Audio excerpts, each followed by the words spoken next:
Hello everyone, आप सभी को मैं नमस्कार कहता हूं। और आज मैं आपको यह पढ़ाने जा रहा हूं सूखी डाली, जो कि second year Hindi text book में दो एकांकियों में पहला एकांकी है।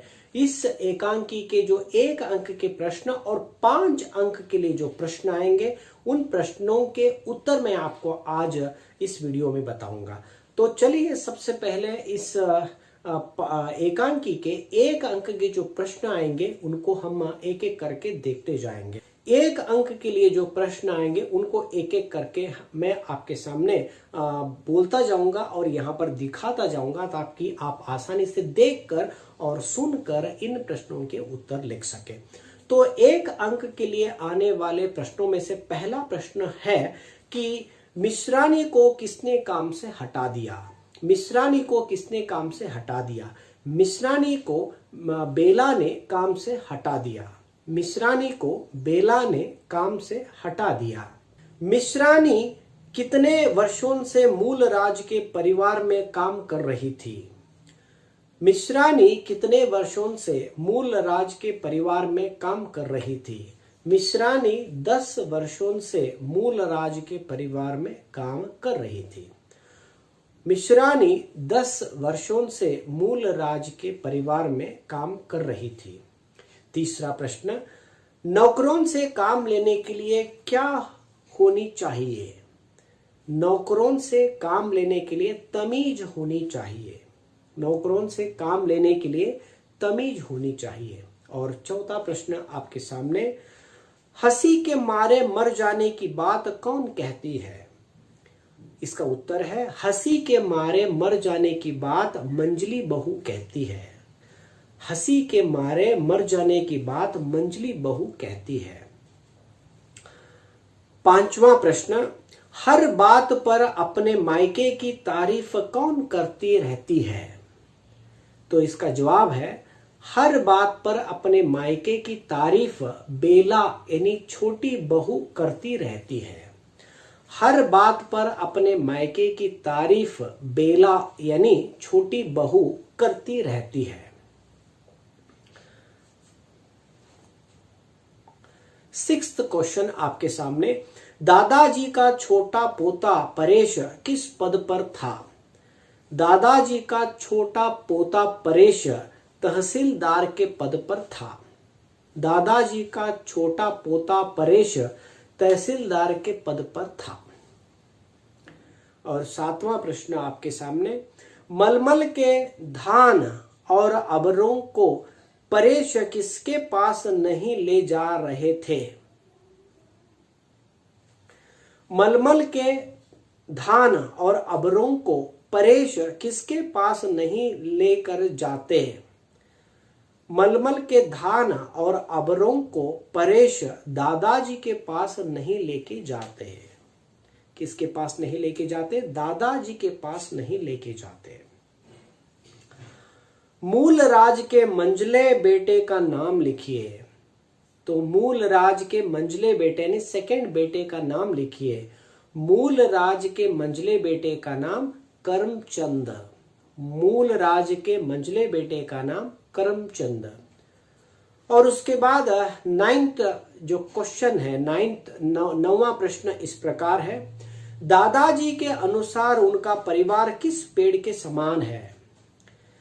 तो दादाजी के अनुसार उनका परिवार बरगद पेड़ के समान है। दादाजी के अनुसार उनका परिवार बरगद पेड़ के समान है। 10वां प्रश्न इस प्रकार है, हल्की सी खरोंच भी दवा न लगने पर क्या बन जाती है। हल्की भी खरोंच दवा न लगने पर बड़ा घाव बन जाती है। हल्की भी खरोंच दवा न लगने पर बड़ा घाव बन जाती है। और 11वां प्रश्न इस प्रकार है, छोटी बहू के मन में किसकी मात्रा जरूरत से ज्यादा है। छोटी बहू के मन में दर्प की मात्रा जरूरत से ज्यादा है। छोटी बहू के मन में दर्प की मात्रा जरूरत से ज्यादा है। 12वां प्रश्न इस प्रकार, घृणा को किससे नहीं मिटाया जा सकता? घृणा को घृणा से मिटाया नहीं जा सकता। घृणा को घृणा से मिटाया नहीं जा सकता। इस प्रश्न में ही उत्तर है, तो यह ध्यान देकर आपको लिखना है। और उसके बाद अगला जो प्रश्न है 13वां प्रश्न, बरगद का पेड़ किन लोगों ने उखाड़ दिया? बरगद का पेड़ मल्लू और जगदीश ने उखाड़ दिया। बरगद का पेड़ मल्लू और जगदीश ने उखाड़ दिया। और 14वां प्रश्न, दादाजी ने परेश से छोटी बहू को कहां ले जाने के लिए कहा? दादाजी ने परेश से छोटी बहू को नगर से सब चीजें खरीद लाने के लिए कहा। दादाजी ने परेश से छोटी बहू को नगर ले जाकर सब नई चीजें खरीद लाने के लिए कहा। और उसके बाद अगला प्रश्न 15वां प्रश्न, किसे दूसरों का हस्तक्षेप और आलोचना पसंद नहीं है? तो बेला को दूसरों का हस्तक्षेप और आलोचना पसंद नहीं। बेला को दूसरों का हस्तक्षेप और आलोचना पसंद नहीं। 16वां प्रश्न आपके सामने, व्यक्ति किन गुणों से बड़ा होता है? व्यक्ति किन गुणों से बड़ा होता है? व्यक्ति बुद्धि और योग्यता से महान होता है। व्यक्ति बुद्धि और योग्यता से महान होता है।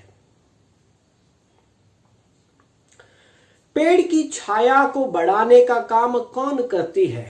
पेड़ की छाया को बढ़ाने का काम पेड़ की छोटी मोटी डालियां करती है।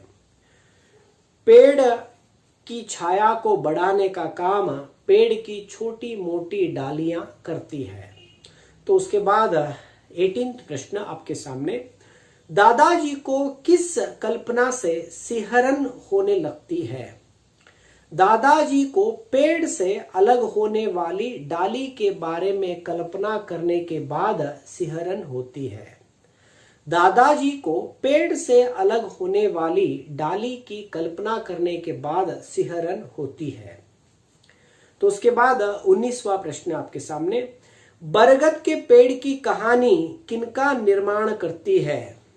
तो इसके लिए जवाब है, बरगद के पेड़ की कहानी कुटुंब का, समाज का, राष्ट्र का निर्माण करती है। बरगद के पेड़ की कहानी कुटुंब का, समाज का, राष्ट्र का निर्माण करती है। और उसके बाद अगला प्रश्न 20वां प्रश्न आपके सामने है, दादाजी किसके हक में है? दादाजी पुराने नौकरों के हक में है। दादाजी पुराने नौकरों के हक में है। 21वां प्रश्न आपके सामने, किसने सारी की सारी छत फावड़े से खोद डाली? मालवी ने सारी की सारी छत फावड़े से खोद डाली। मालवी ने सारी की सारी छत फावड़े से खोद डाली। और उसके बाद 22वां प्रश्न आपके सामने, बंसीलाल का लड़का गली के सिरे पर क्या कर रहा था? बंसीलाल का लड़का गली के सिरे पर खड़ा खम ठोंक रहा था। बंसीलाल का लड़का गली के सिरे पर खड़ा खम ठोंक रहा था। बेला के अनुसार परिवार की सदस्य उससे किस प्रकार डरती है? बेला के अनुसार परिवार के सदस्य मुर्गे के बच्चे जिस प्रकार बाघ से डरते हैं उस प्रकार डरा करते हैं। दादाजी ने सबको क्या समझाया था? दादाजी ने सबको समझाया था कि घर में सबको बेला का आदर तथा सम्मान करना चाहिए। लास्ट प्रश्न 25वां प्रश्न आपके सामने, सूखी डाली के एकांकीकार का नाम लिखिए। सूखी डाली के एकांकीकार का नाम है उपेंद्रनाथ अश्क। तो ये जो 25 प्रश्न है, इन प्रश्नों का उत्तर मैंने बताया है और यहाँ पर दिखा है। आप आसानी से उनको देखकर या आप उनको सुनकर लिख सकते हैं। तो ये बात ध्यान रखिए, जहां पर ये प्रश्न शब्द आते हैं वहीं पर उत्तर लिखना जरूरी है। जैसे कि क्या, किसे, किससे, कौन, ऐसे शब्द प्रश्न के जहां पर आते हैं उसी शब्द को हटाकर वहां पर उत्तर लिखना चाहिए। धन्यवाद। आशा करता हूं कि यह वीडियो आपको पसंद आया है। अगर आपने सब्सक्राइब नहीं किया है तो जल्दी से सब्सक्राइब कर लीजिए ताकि मैं और भी अच्छी वीडियो बनाकर आपको दे सकूं।